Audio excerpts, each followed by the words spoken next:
Hello everyone, welcome to PsychoTech Institute. Today we will be studying about Freud and psychoanalysis. I would like to start this video with the introduction of who Freud was exactly. So Sigmund Freud was one of the most influential psychologists who changed how we understand human behavior now. He believed that our actions are not just random but are influenced by our hidden thoughts, desires, and conflicts.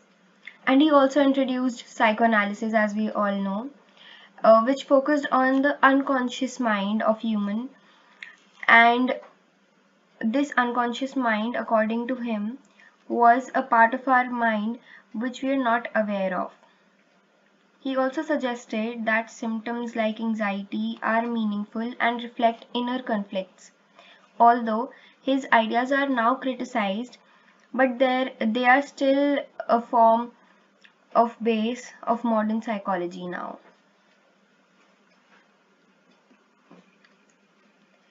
So we'll first start with structure of personality. Now personality, according to Freud, can be distinguished into three main parts, which is id, ego and superego. So Sigmund Freud explained personality as being made up of three interacting parts, which are, as I've already mentioned, id, ego and superego. So id was and is considered the most primitive part of personality. It is impulsive, unconscious, and driven by immediate gratification. So this basically works on pleasure principle. Id pushes for immediate gratification. For example, wanting to eat a whole chocolate cake instantly without thinking about health or consequences. So this is basically id trying to act and get immediate gratification and get their desires fulfilled. So it basically works on pleasure principle. It works uh, in accordance to the pleasure. So wherever it gets pleasure, it tends to do and go there. On the other hand is ego, which is a reality principle driven part of personality. So the ego is rational and it works to balance the desire of id with real world limitations. So ego is basically a midway between id and superego. Ego basically tries to weigh the consequences and then negotiates the impulses uh, that an individual might have with the social circumstances or the social um, actions that are expected from an individual. So for example, you want to eat the cake but you decide to eat just one slice because you know too much is unhealthy. So this is basically ego working on it, which is trying to find a midway. The last one is superego. Superego represents internalized morals, values, and societal rules. It works on the moral principle. So, superego basically guides uh, towards what is right. For example, as I have mentioned this example of a cake, I would like to continue with that example.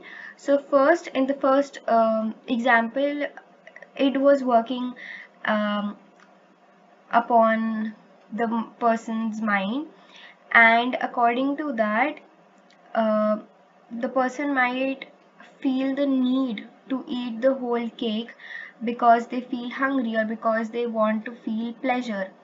And if it is activated in the person's mind, then there are chances that the person might eat the whole cake.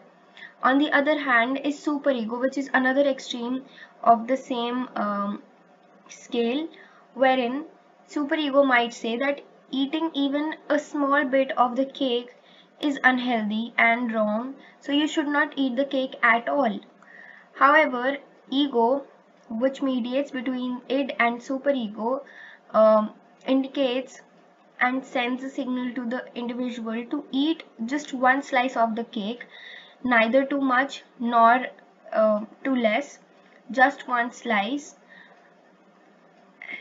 Hence, ego basically works on the reality principle. Another example that I would like to give is, imagine you have an exam tomorrow. The id says skip studying and watch Netflix. The superego says you must study all night, anything less is irresponsible. The ego then comes and balances the situation by saying that study for a few hours, then take a short break. This is how the structure of personality is according to Freud.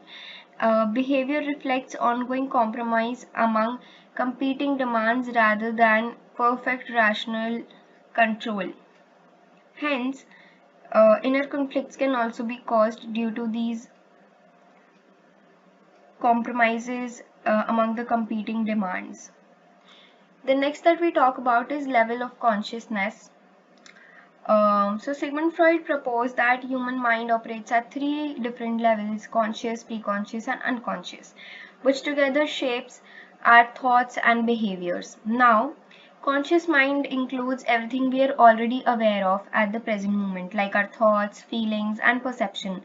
For example, reading this slide, listening to the lecture, and thinking about what to say next. All of these things that you're doing right now are in your unconscious mind. Preconscious, on the other hand, is um, that part of the mind which contains information that is not currently in awareness but can be easily brought to mind when needed. For example, remembering your friend's name or recalling what you've studied yesterday when asked for. In such cases, um, when you're asked to bring back those memories or to bring back those thoughts, you're able to do so. Hence, they can be easily brought to mind when needed. Now, the last one is unconscious mind. This is the deepest level, holding hidden desires, fears, traumatic memories, and instincts that are not directly accessible but strongly influence behavior. For example, feeling anxious around someone without knowing why, or reacting emotionally due to past experiences you don't consciously remember.